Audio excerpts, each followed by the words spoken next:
Well, Tarkov has definitely been making some moves, whether or not they're the right ones. But anyway, newsy news.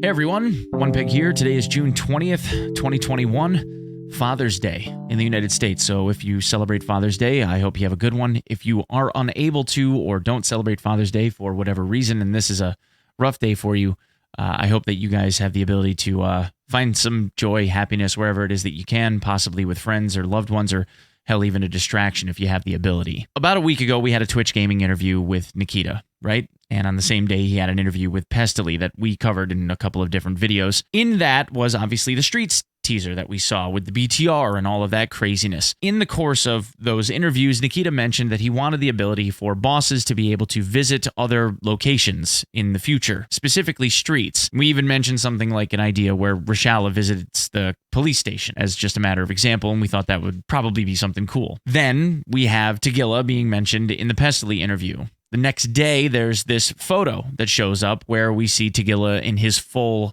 loadout. Then a day later, we have Killa being shown in this teaser photograph with Tequila lurking in the background all ominously with the caption written in, I guess, cursive letters, whatever they do in Russia. Sorry, I'm not Russian. Saying happy birthday kiddo on it, which then signified either it was somebody's birthday or they were like father and son or brother and brother. But really what I thought it meant was the devs and Killa being the iconic, I guess, most iconic member of all things Tarkov. Like he was congratulating Tequila on his birth into Tarkov, his day of birth, soon, and all of that. Then at the same time that this goes live, we see Killa in factory. Dang, man, check for showers. Hey, Killa. Oh, he's mad. He's still alive. Where? I got him. He's dead. Oh, chill the fuck out, big boy. I loosened it for you. Okay. Well, that's neat. And then, of course, it comes down to everyone then starts asking the question the day that they see Killa in factory, like, oh, is this pre-wipe? Is this pre-wipe? Is this pre-wipe? Is this pre-wipe? Of course, that question is met with silence. And the next day, there's a task for finding the bosses on reserve. Where are they? Oh shit, this is bad. Killa, this is Killa. Oh fuck.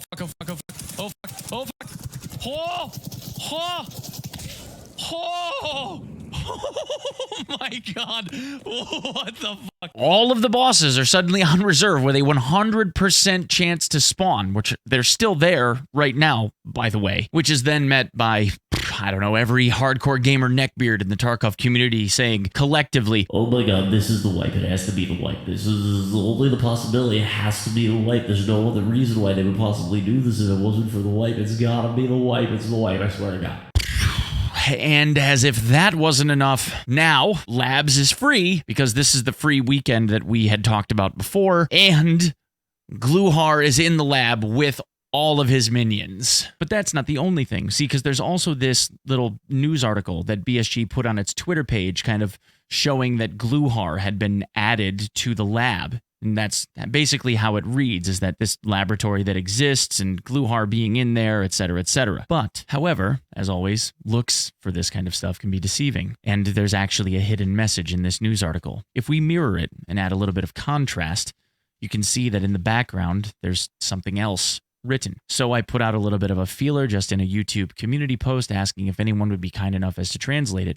And this is what we've got. Now, it's a little bit broken, but you'll get the idea. Hello, friend. I know we haven't met in person in a while, but my research keeps me in my office. Combat Medical are tremendously popular, regenerative injectors and other. I have successfully developed and tested a novel version of the cocktail, which can increase body metabolism, allowing to neutralize, significantly increasing physical and mental capabilities of a patient.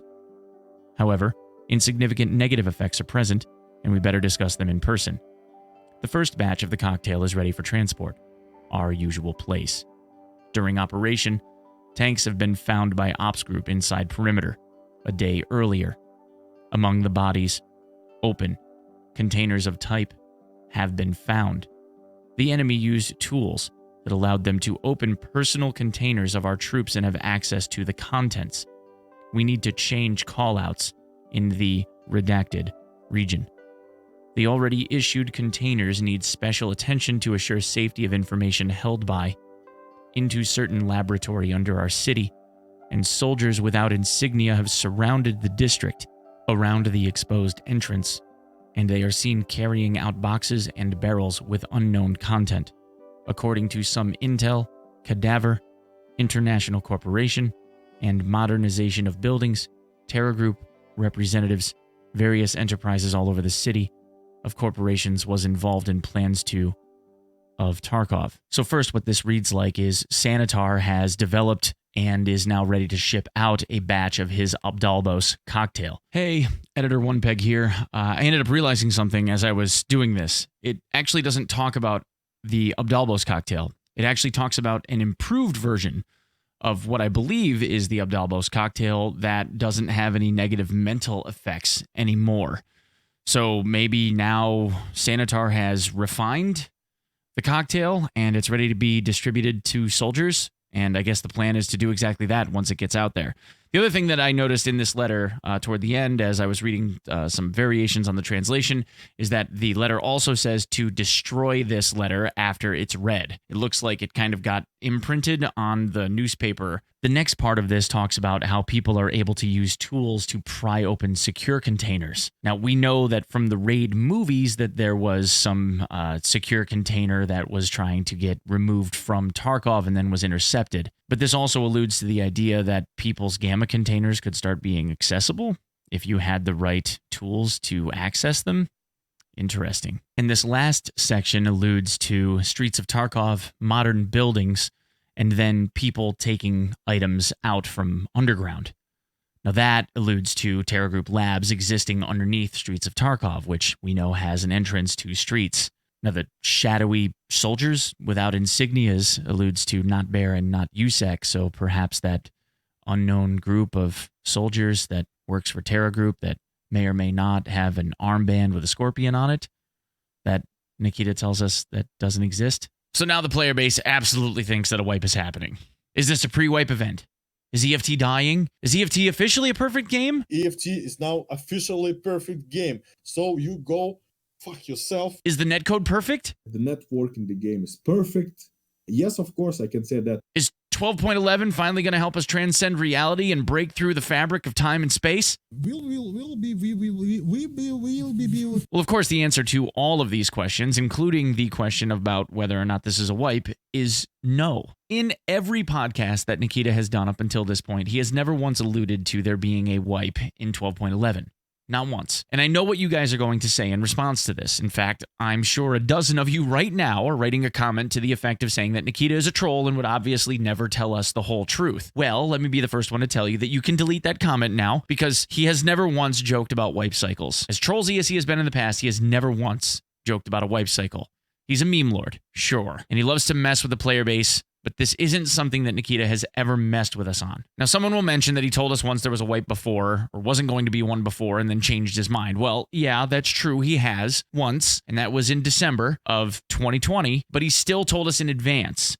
And when he said there wouldn't be a wipe, he also used the words, I don't think that we will be wiping the game. Notice the words, I don't think, being the non-definitive there. In this case, he's always been firm in saying there will not be a wipe in 12.11. And then went on to say because they aren't in a place where they are ready to yet, and because 12.12 is supposed to be coming relatively rapidly behind 12.11, for reasons like they're developing the map Lighthouse, which is the next map in the cycle, along with several additional mechanics that would be introduced with 12.12, including a switch over to Unity 2019, which, if we go on how things went with the development and release of Unity 2018 in Tarkov, means that they would have to wipe the game for the implementation of Unity 2019. If their timeline is even remotely realistic insofar as when they plan to release the 2019 patch, that means that if we wiped now, we would be seeing another one in like 2 months, which would cause the player base to lose its collective mind again because they didn't give the normies a chance to play very far into the wipe cycle. Unless, of course, you play the game for a living, like me and some other people I know.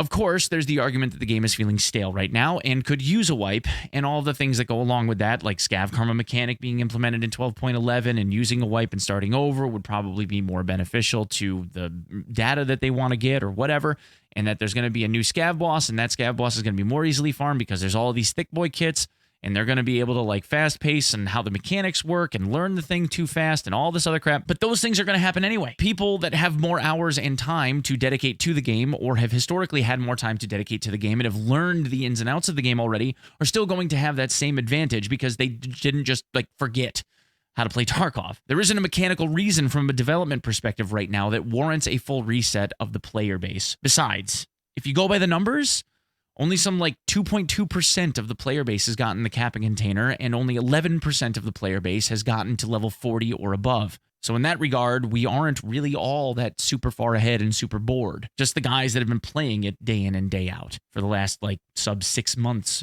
or so. Oh, and before you try to correct me on that math saying that it's been less than 6 months, the game wiped on December 24th of 2020. Today is June 20th, 2021. 4 days short of it being 6 months. I saw some of the comments on Pestely's video when he said it's only been like 5.5 months when he released that thing like a week and a half ago. And some of the brainiacs, the math brains in there saying that it was like 6.5 to 7 months were astounding. We're talking end of month for 12/11. 12/12 testing won't start for 2 weeks on the ETS servers because that's what Nikita told us. So we're looking at mid-July by the time that they start testing 12.12 mechanics like inertia and VoIP and Unity 2019, just to name a few. In my mind, if we're talking about implementation of that patch, you're looking at end of August. I'm going to go on a limb and say August 26th. I think that Nikita, having mentioned that he wanted to put scav bosses visiting other locations like Streets, when Streets was implemented, he wanted to see if that was going to be a thing that he could do. And what's cool about this is that they've been able to show that they can. There hasn't been any patches. You haven't had to download anything in order to be able to get a scav boss to show up on reserve or in any of the other maps. They merely just drag and dropped or turned on a switch or whatever, and suddenly there's a scav boss appearing. They also plugged in new tasks, which we've seen them do in real time already, but now they have the ability that we have seen in real time to add a task to the game, like finding the bosses on reserve and getting a charisma and a stress resistance point. Nothing happened. We just kept playing the game. Servers didn't die any sooner or more often than they had before. The netcode wasn't any better or worse than we've seen before. It was just the same game being played by everyone that wanted to play it. And in fact, in my opinion, it's been more fun because with all of the hype around this and people thinking that a wipe is coming, all of a sudden you start seeing GLs and people running around in like million ruble kits wearing couches on their back and everything, instead of seeing like dudes running around with pistols trying to farm. Everybody's hemorrhaging money. They're just playing the game. And it has been really, really entertaining lately. So this is what I would ask. Realize that there's not going to be a wipe. Not for a while, but play the game like there's going to be one, because this is the most fun that I've had in Tarkov in like 6 weeks. I hope that it doesn't slow down, because I'm actually really, really enjoying myself. And most of the guys that I have seen playing this or talking about playing this, not just streamers, but I mean people like just chatting while I'm live and stuff, they all agree. Like, it has been a blast. It's not so bad losing money. It really isn't. You should try it sometime. Anyway, thanks guys. I'll see you in the next one, okay? Happy Father's Day. Peace.